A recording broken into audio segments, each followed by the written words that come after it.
We talk about a lot of different Switch controllers on this channel, and because of that, recently I've had a lot of people bombard me with comments and questions asking that I cover a new controller that's been making rounds on the internet this month, GameCube Joy-Cons. Now, these are not officially licensed designs. This is another third-party unlicensed option that has been making its rounds on the internet. But the thing that really stands out about it, as opposed to other ones just being simply super cheap options or options that are larger in design or have some slightly redone grip, this has the very interesting, unique approach of actually using the ABXY setup from the GameCube instead of the standard design that basically every other Joy-Con out there uses. Part of the reason it blew up this month is because one of the first people to actually cover it was SpawnWave, who did a video on it, and as soon as I saw his thumbnail with this controller design, I knew I needed to order a pair and try it out for myself.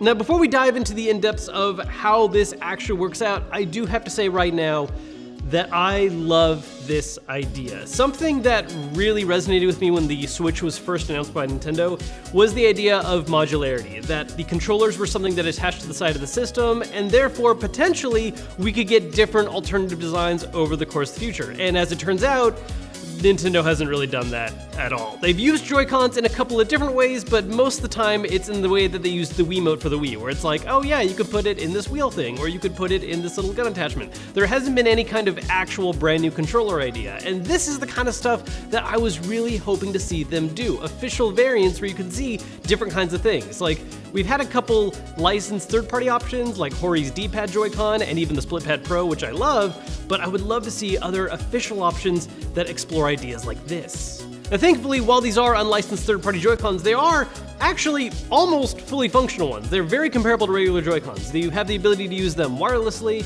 You can even turn on the Switch with them using the home button. They have gyro controls, rumble, though it's not HD rumble, and we'll talk a little more about that later.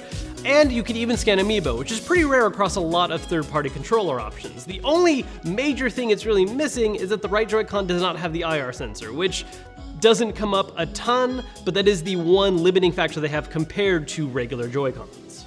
So on paper, this all sounds great so far, but how do they actually handle as a Joy-Con replacement? First things first, thankfully these guys are really easy to set up on the Switch because they act just like regular Joy-Cons. There are certain third-party ones out there, especially the older ones, that never actually worked when connected to a Switch. You'd have to just slide them on and then do a wireless Bluetooth connection, and it wouldn't always work the way regular Joy-Cons do. It's just a whole mess. Not a problem here. You just slide them on, Switch immediately recognizes them, and you're good to go. Now, among the things that are a little different and off about this controller, the first one I need to talk about is the rumble. It's cool that a third-party controller has a rumble option. I'm always a big fan of having rumble. However, the approach to it in this controller is a little excessive. See, with the official Joy-Cons, you have HD rumble. And the idea behind that is that games can have different specific signals for things like, hey, for this, do a light rumble, maybe space it out a little bit. This one, do a higher, more intense rumble. Whereas the rumbles in this are just standard generic ones that are always at full maximum power. As an example, while I'm playing Smash Brothers right now, you can actually hear them going off as I'm playing. It is very loud and is a very intense shake at all times that gets pretty annoying pretty quickly. It's kind of a fun novelty at first. I had a pretty good laugh when I first noticed it, but as you kind of keep playing, it's not a thing that you're super happy to hear, because even something like just taking footsteps in a game, if that's meant to have the slightest bit of HD rumble effect with normal Joy-Cons, this is just gonna go all out. I mean, this is just me dashing and running right now. I'm not doing anything else.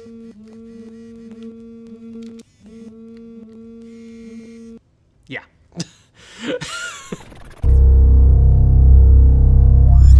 And to be honest, the issue here isn't so much how heavy it's rumbling, but more of the sound it's creating, because really, playing this for any length of time, especially around other people, they're going to notice. Now, aside from the issue with the rumble, I will say that as far as just the actual control side of this controller goes, it works out pretty well. As I mentioned earlier, it is an unlicensed third-party controller, and it definitely feels that way. All the buttons, everything work fine, it gets the job done, it just feels a bit cheaper than what you would feel compared to using, say, an official Joy-Con or even one from a larger accessory company. And something I found very interesting about how these ones were designed is the fact that while it is going for the look of a GameCube controller, there's a lot about how this controller feels that is more in tune with just a straight up regular Joy-Con. For instance, The ABXY buttons, while they have the layout of a GameCube controller, they are obviously a lot smaller to fit on the Joy-Con, but they also have that actual kind of clicky feel that the ABXY buttons have on a regular Joy-Con, which some people really like, and I think there are some games where that makes more sense. I think because GameCube has this sort of equivalent of being mainly focused on Smash Brothers, I would really like to have more traditional kind of push buttons, which this does not have. It is definitely that very clicky kind of button that the Joy-Cons are. Also, on a slightly more pet peeve kind of level, this isn't the worst thing in the world, but it bothers me a little bit how recessed these buttons are. I mean, especially if you look at it kind of laying down, the X and Y and B pop up a little bit, but the A is almost perfectly flush with the rest of the controller. It's just a little off-putting. Also influenced by the GameCube controller's design, this does feature a D-pad, something that a lot of people love to see on alternative Joy-Con options. The one on this one, though, definitely still feels like the buttons on a Joy-Con in the same way that the ABXYs do. It's a very clicky D-pad. It doesn't really have the normal rolling motion. It's more that there's just 4 buttons underneath with a cross-shaped pad on top. It feels a lot like if you've ever done the D-pad mod to regular Joy-Cons, it's that kind of experience. It's not truly a D-pad, but it at least feels a little more like one and does make rolling inputs easier, but it's not quite on par with an actual traditional D-pad design. Now, I know most of what I've been talking about so far has been on the negative side, but I think if you take a lot of those negatives and pair with the fact that this is a third-party controller that is cheaper than getting official Joy-Cons, it's still a perfectly fine controller. There are things about it that I definitely wish were better, but if your main goal is to get an ABXY style buttons like you'd find on a GameCube on a Joy-Con, this gets that job done. At the end of the day, this thing works. Not everything on here is necessarily optimal or the best, but as far as being a cheaper alternative that has that specific feature, everything here works just fine. In fact, one of the ways that it still works great that One of the ways in which these do work out really well is that, kind of like how I said it was very easy to set them up on the Switch in handheld mode, is also true for using them wirelessly with the Switch, because it again works just like regular Joy-Cons. If you slot these on the side of your Switch and then take them off, you can connect them wirelessly, they remember the connection, there's no kind of extra steps needed at all. Another way this works but gets a little bit weirder is that just like with regular Joy-Cons, you can also use these in the sideways held style, which is cool in concept, but it's just a little weird because with the left Joy-Con, you've got the D-pad instead of ABXY, but there's a few third-party controllers that are like that and get used to it. Gets even weirder on this one because, yeah, you've got the stick still, but now the ABXY is all shifted and not in the way that you're normally used to a GameCube-style controller being shifted, and so it just doesn't really translate to the brain quite as cleanly. At the end of the day, with my experience with these, I have to say my main takeaway is I think this is a great example and pitch for why Nintendo should look into making more controllers kind of like these. Like I said at the top of the video, I really like the idea of the Switch having more modular design options in the form of different kind of Joy-Cons you can slot onto it. I mean, it's a very simple thing that they could do with the system, and clearly these show that there's demand for something like that.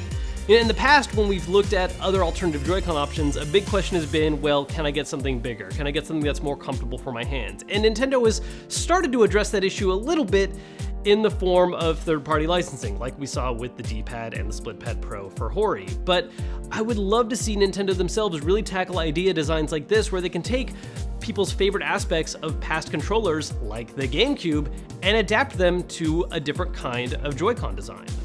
I mean, really, even the genius of it too is that you don't have to sell these together. The big takeaway for the GameCube style is that you just want the ABXY to be shaped this way. They could make just right Joy-Cons that are sold that way on their own individually, no reason to have a pair. They could make their own official D-pad Joy-Con as a left one and sell that separately as well, and put them in a bundle if you want that whole kind of setup. It just seems like these are things that Nintendo could do that would work pretty well, and there's just been no real sign of them approaching it. Now, if that is something that you've been really hoping for, are these controllers the solution to that problem? Kind of. I would call these maybe more of a band-aid than a solution. They're fine if you really want that ABXY to be shaped this way. I think these are a pretty solid pickup. Do I recommend them as just a flat-out replacement for regular Joy-Cons? Not so much. Again, there's that idea of build quality, there's the way the buttons feel, that insane over-the-top rumble. I think I would still at the end of the day recommend you stick with your regular Joy-Cons. But this just confirms to me all the more that I want to see more things like this. Man, this rumble is excessive.